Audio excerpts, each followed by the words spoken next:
How do folks, David here with another video and also with a big box. I've got a new toy. This is a late birthday present from the wife. It took a little while getting here, but it is a kit set laser engraver cutter. It's the kind of thing that I guess the larger versions make the MDF building kits and that kind of thing. You've seen me do a couple of those. Anyway, I have one of my own and I do want to test it out. I do need it for a build that's going on at the moment. I'll get it opened up, I'll get it built. It should end up looking something like this at the end of it. I'll take a couple of photos in progress along the way. I'm not going to show the whole build unless I hit, you know, a major snag or something like that, and I've got to work out how to get around it and maybe give you guys some tips if you get one of these. I would say trust me, I'm a doctor, but I've certainly rebuilt enough print devices in my time that I have a fair idea of what I'm doing. And then we'll take it for a test drive. Now, truth to tell, the build itself did go relatively smoothly, although I did hit a snag almost as soon as I opened the box. This was not necessarily expected. However, hats off to Two Trees for producing comfortable cat bedding. Once I managed to get the cat out of the way, I actually got on with assembling the thing. And to be perfectly honest, it did go pretty smoothly. The instructions were nice and clear, or at least, and this is a caveat, it was for somebody with my experience in printers. It certainly looked as if they were simple enough that a newbie would be able to work out exactly what they were doing. I would, however, strongly recommend watching some of the YouTube build guides, an actual complete build guide, before attempting this. I'll leave a link in the description down below for one that I found particularly useful because I did hit a snag. This cross member here that holds the laser head assembly has some wiring already inserted through it as it comes out of the box, and the guide itself was not clear that you need to thread part of that wiring actually through the pulley rollers before you assemble it all together. I didn't, and consequently there wasn't enough play on the laser head. It wasn't going all the way across, and so I had to disassemble that part and reinsert it, and that was a little bit of a pain.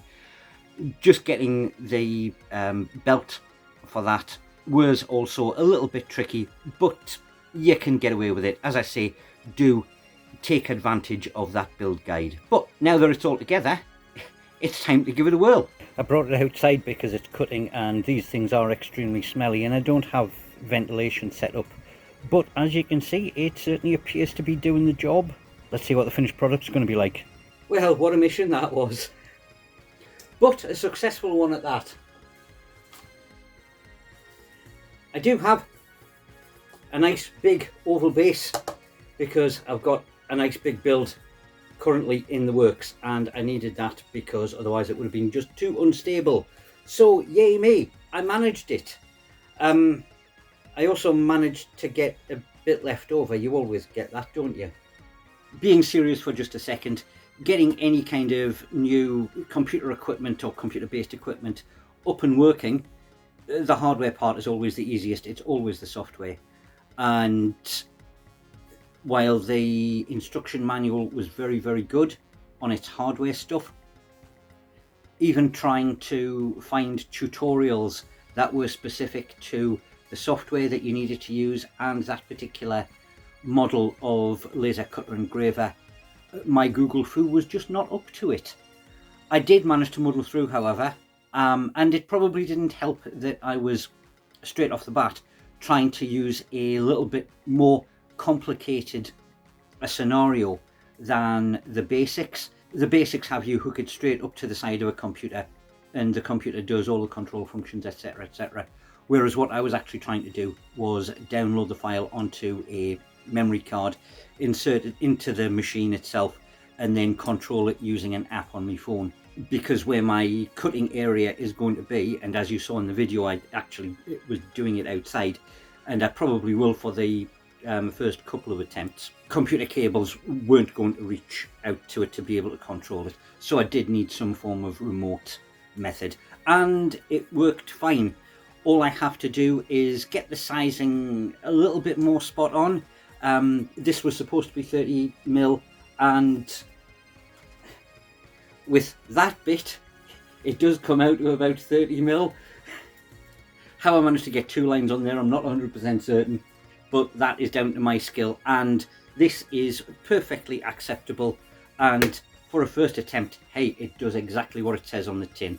So I cannot complain. So yes, definitely a welcome birthday present, and I can certainly see me putting it to good use on quite a few builds moving forward, even just for things like door frames, window frames, that kind of thing. However, that's enough for me prattling on about my new toy. Thank you very much for joining me on this little trip. If you enjoy this kind of content and you haven't already done so, please do consider hitting the subscribe button. Do get notifications. Uploads are going to be a little bit patchy for the rest of this month because I do have that massive build that I do have to get out of the way, but there will be new content coming sporadically, so make sure you get notifications so you know exactly when that is going to be happening. If there is anything more that you would like to see me do or attempt or make a complete hash of, please comment down below. Otherwise, you folks have yourself a good time. I will see you in the next one. Toodle pip for now.